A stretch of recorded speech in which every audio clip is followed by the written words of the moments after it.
দুটো শাড়ি নিয়ে এসেছিলাম কিন্তু পরা আর হয়নি।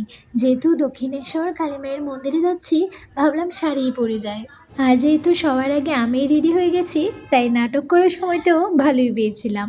সবাই মিলে রেডি হয়ে চলে আসি মন্দিরে।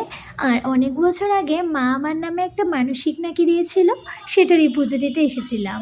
এই দোকানটা থেকে বেশ বড় সাইজের একটা ডালা নিয়েছিল। আর ভেতরে মোবাইল নিয়ে যেতে দেয় না, তার জন্য মায়ের মুখটা তোমরা নিজেরাই গিয়ে দর্শন করে নিও। পুজো দেবো বলে সবাই উপোস করে গিয়েছিলাম।